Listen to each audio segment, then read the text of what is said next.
Hello students, आज हम हमारा श्वसन तंत्र चल रहा था वो कंप्लीट हो गया था। उसके बाद अगला हमारा आज टॉपिक है रक्त।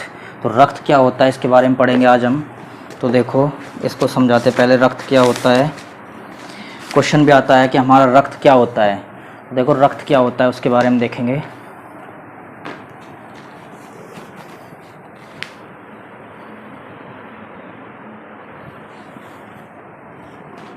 देखो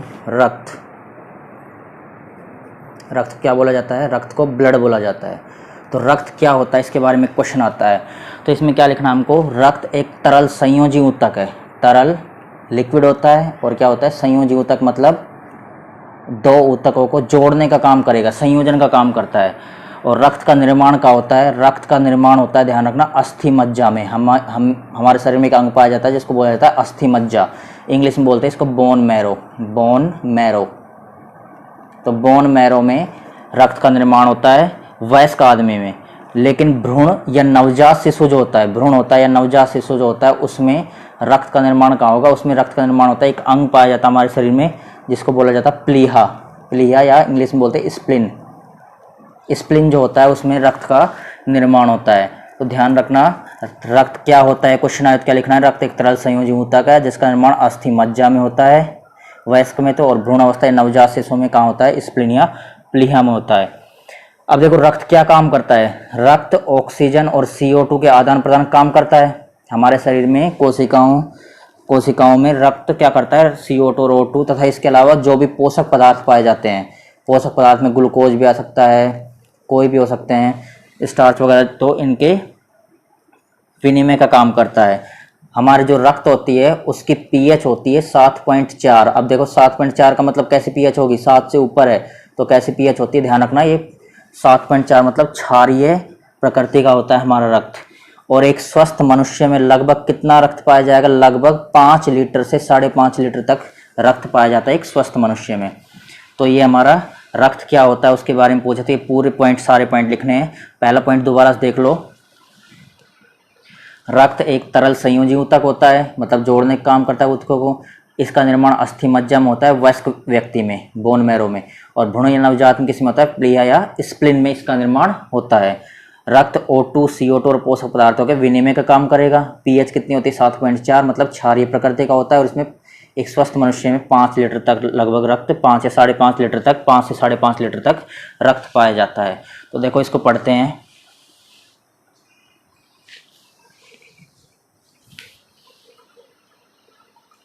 रक्त के बारे में देखो, रक्त या ब्लड, रक्त एक तरल संयोजी ऊतक है। इसका निर्माण अस्थि मज्जा में होता है, बोन मैरो में, तथा भ्रूण व नवजात शिशु में रक्त का निर्माण कहाँ होगा? प्लीहा या स्प्लिन में होता है। रक्त O2 और CO2 तथा पोषक पदार्थों का परिवहन का कार्य करता है, विनिमय का कार्य करता है। रक्त की pH 7.4 तथा प्रकृति कैसी होगी? क्षारीय होगी 7.4 पर। एक स्वस्थ मनुष्य में लगभग कितना लीटर रक्त पाया जाता है? लगभग 5 लीटर से 5.5 लीटर तक मान सकते हैं, 5 लीटर रक्त पाया जाता है। इसके बाद हम देखेंगे रक्त का ही अगला एक रक्त का, ये रक्त के क्या क्या भाग होते हैं। तो रक्त के भाग देखो, रक्त जो है मुख्य रूप से 2 भाग पाए जाते हैं रक्त में। कौन कौन से भाग होते हैं? रक्त में 2 भाग पाए जाते हैं। एक तो ठोस भाग होता है और एक होता है तरल या द्रव भाग। तो 2 भाग होंगे रक्त के, एक तो ठोस भाग होगा और दूसरा कौन सा होगा? तरल, या जिसको द्रव भाग भी बोल सकते हैं।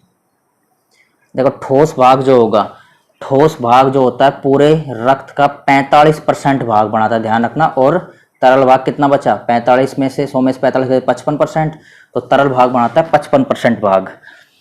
उसके अलावा देखो रक्त का जो ठोस भाग होता है वो कणिकाओं से निर्मित होता है। इसमें कौन कौन सी कणिकाएं पाई जाती है? 3 कणिकाएं पाई जाती है या 3 कोशिकाएं पाई जाती है जिनको बोला जाता है RBC लाल रक्त कणिकाएं, WBC श्वेत रक्त कणिकाएं, और तीसरी पढ़नी हमको प्लेटलेट्स।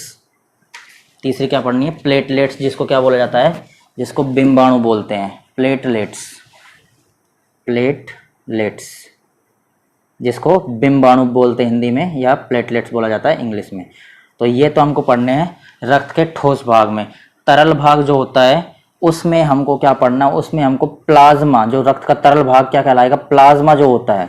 रक्त में 2 भाग पाए जाते हैं, ठोस भाग जिसमें WBC, RBC, WBC और प्लेटलेट्स पाए जाएंगे, और तरल भाग जिसमें प्लाज्मा पाया जाएगा। ये 45% भाग बनाता है ठोस भाग, और तरल भाग बनाता है 55% भाग।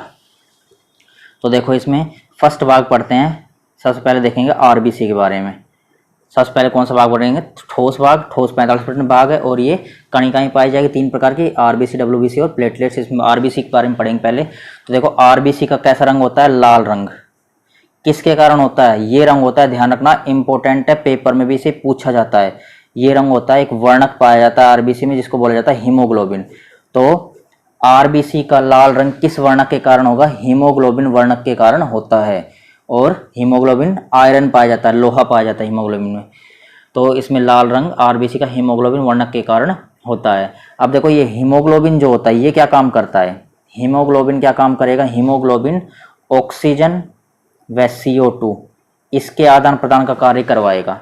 मतलब इसका मतलब क्या है कि ये ऑक्सीजन को ले जाएगा कोशिकाओं तक, सेल्स तक पहुंचाएगा, कोशिकाओं तक पहुंचाएगा, और CO2 को ले जाएगा हमारे फेफड़े, लंग्स जो होते हैं वहां तक पहुंचाने का काम करेगा।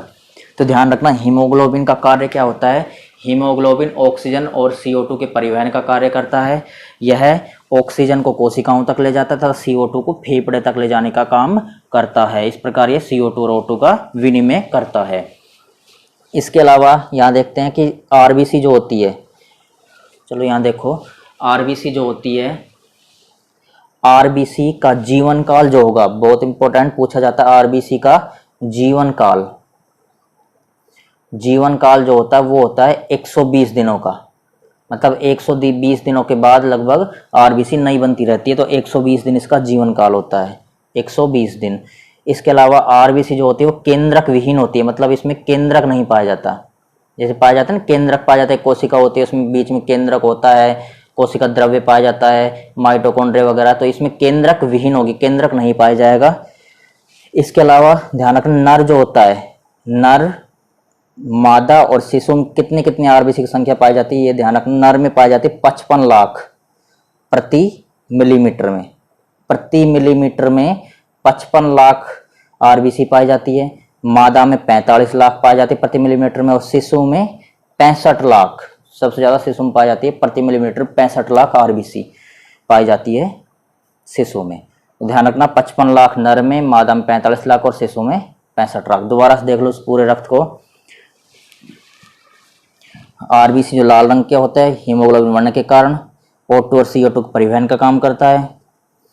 हीमोग्लोबिन जो O2 है उसको कोशिकाओं तक ले जाएगा और CO2 को फेफड़ों तक ले जाने का काम करता है, आरबीसी करती है। आरबीसी का जीवन काल 120 दिनों का होता है। आरबीसी का जीवन काल होगा 120 दिनों का।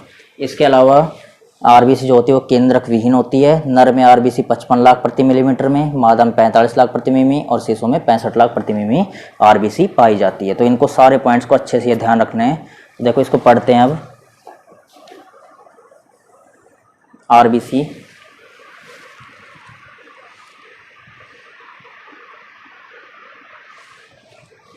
देखो रक्त के भाग, रक्त के 2 भाग बांटा जाता है, तरल भाग, ठोस भाग और तरल या द्रव भाग।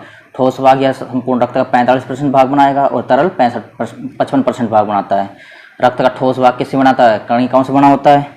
इसमें 3 प्रकार कणिकाएं पाई जाती है, आरबीसी लाल रक्त कणिकाएं, आरबीसी या लाल रक्त कणिकाएं जो होती है लाल रंग के कारण लाल रंग होता है इनका। आरबीसी में पाए जाने वाले हीमोग्लोबिन वर्ण के कारण इसका लाल रंग होता है, ध्यान रखना। हीमोग्लोबिन ऑक्सीजन को श्वसन के लिए कोशिकाओं में ले जाएगा, और CO2 कहाँ करता है? फेफड़ों में, बताया तुमको था। CO2 कोशिकाओं से फेफड़ों में लाता है। इस प्रकार ये O2 और CO2 का परिवहन करता है, विनिमय करता है। आरबीसी का जीवन काल 120 दिन का होता है। आरबीसी केंद्रक विहीन होती है। नर में आरबीसी 55 लाख प्रति मिमी पाई जाती है, मादा में 45 लाख प्रति मिमी पाई जाती है, शिशु में आरबीसी 65 लाख प्रति मिमी पाई जाती है।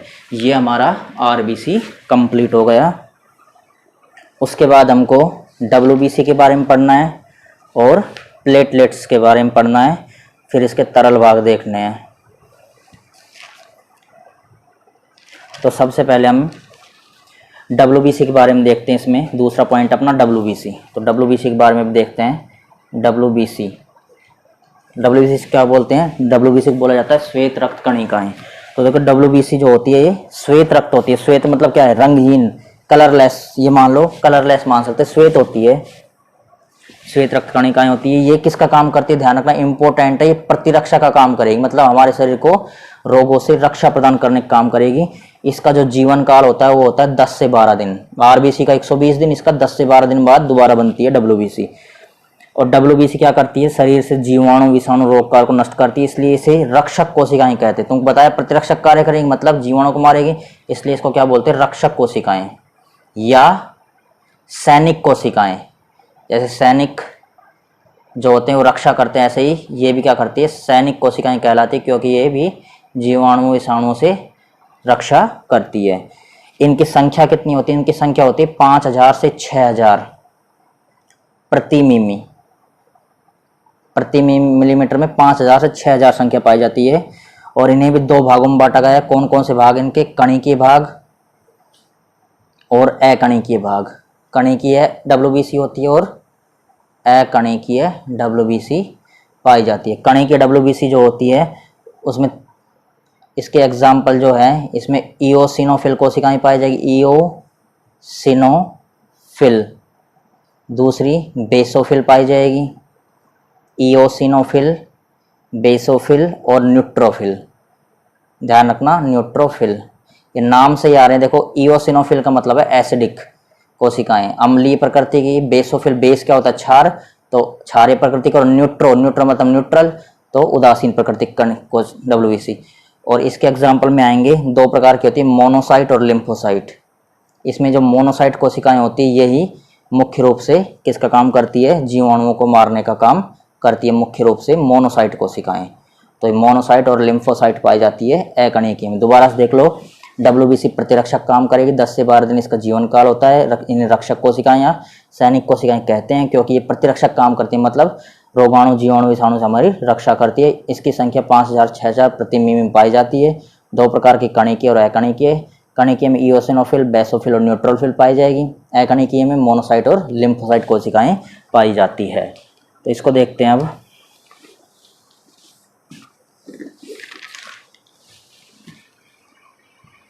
देखो श्वेत रक्त कणिकाएं डब्ल्यूबीसी, या इनको ल्यूकोसाइट और बोला जाता है, इनका दूसरा नाम ध्यान रखना ल्यूकोसाइट भी बोलते हैं इनको।